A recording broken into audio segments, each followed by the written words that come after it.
Saw is back in theaters, so today let's talk about the latest installment, Saw 10. Hey everybody, my name's Justin here. I try to watch everything that hits theaters and on streaming services. If you guys are like me, go ahead and hit that subscribe button down below and click that bell notification for more up and coming content. Hoping for a miraculous cure, John Kramer travels to Mexico for a risky and experimental medical procedure, only to discover the entire operation is a scam to defraud the most vulnerable. Armed with a newfound purpose, the infamous serial killer uses deranged traps to turn the tables on the con artist. So this is set between Saw and Saw 2, and I love the Saw franchise. I remember watching every single one when it was released on DVD, really anticipating January because that's when they were typically released on DVD. I never saw the first 7 in theaters, and the first one I saw was in 7th grade, so I have very fond memories of watching this franchise as a teenager. And I was really looking forward to Tobin Bell returning, also Shawnee Smith returning as Amanda, and just kind of that return to form to the original few Saw films. And this was a really good film. This has the most of Tobin Bell, and it's the most where he is confronting the people that are in his traps. There's many times where he is talking to them, describing their traps to them in person, rather than using the puppet and tapes and television to describe the tapes and why that person is in that trap. He travels down to Mexico to try to get a cure for his cancer, and it ends up being a con, and he gets the people that were involved and puts them in their trap. And the way that the film is set up, so much in the beginning of the film, looking at his cancer, what he's going through, how emotional it is for him, and then him traveling down to Mexico. They're really trying in the beginning of the film for us to sympathize for this character, and they do a successful job at that. As you look at Tobin Bell, when you look at all the other films that he's been in and the traps that he has set up, all of it's for people that have done things wrong in society, and now this film is things that people have done wrong to him and also society as well. But it makes it very personal, looking at people that had conned him out of $250,000. There was several people within here that did him wrong, and so they really do a great job in the beginning of this movie looking at him and why these people are in the trap and how personal it is to him. And the traps are very gory. I think there's 7 traps within this film, and each one feels pretty brutal. We've seen a lot of Saw films, so a couple of them don't feel that original. They feel inspired by other Saw movies, but that's okay because they were pretty intense, but a few of them were very creative.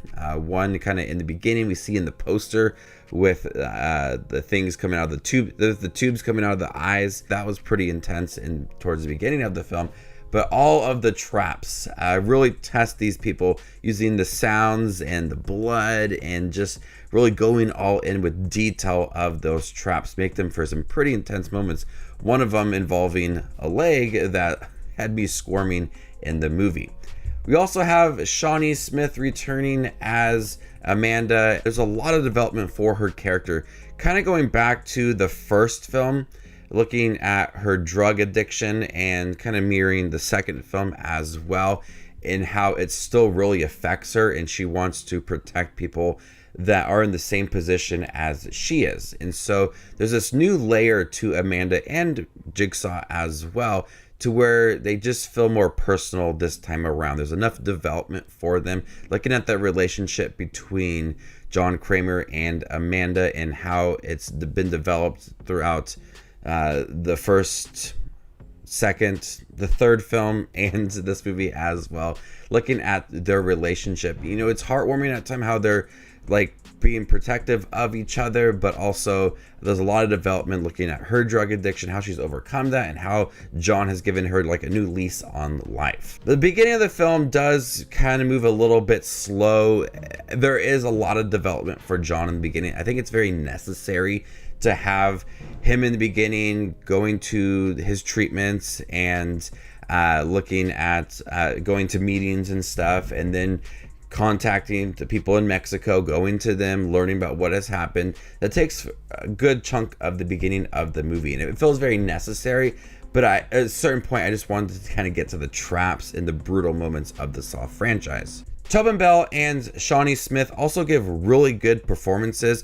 There's a lot of emotional scenes when you look at how these people have affected John and Amanda with her drug addiction, and how she's still moving past that and still really affecting her. So the performances, there's a couple emotional scenes where they're very angry, and you really just feel that tension and emotion from these characters. But with how personal this film is, and how it challenged people that have done wrong things to John, and how it kind of reflected the future films, and looking at people that have done things wrong in society and things that could have been fixed. If you look at, like, I want to say it's the sixth movie, when you look at the healthcare system, this really affects that movie. So I love how that's all really connected throughout all of these movies except Spiral. But this film, really good. The traps are brutal.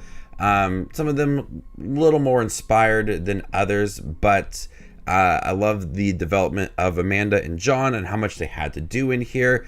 I wanted more of the puppet. I found that to be pretty creepy in the original Saw films, but I thought it was different to have John just really confront the people, and they knew who he was, he knew who they were, and there was no hiding the secrets. So I did appreciate something new rather than kind of doing the same exact thing over and over again. There was a new layer to it, and a very personal film as well. So before I give you my score for Saw 10, make sure to check out my channel. Here I do movie reviews, trailer actions, ranking videos, tier lists, all that fun movie-related content that you see on YouTube. I do it all here, so hit that subscribe button to get it all in one spot. I'm going to go ahead and give Saw 10 a B. Thank you guys for checking out my review for Saw 10. Have you guys seen it by chance? What did you think about it? Let me know in the comment section down below, and stay tuned for more up-and-coming content like this. My name is Just Watches Movies, and you guys stay classy, YouTube.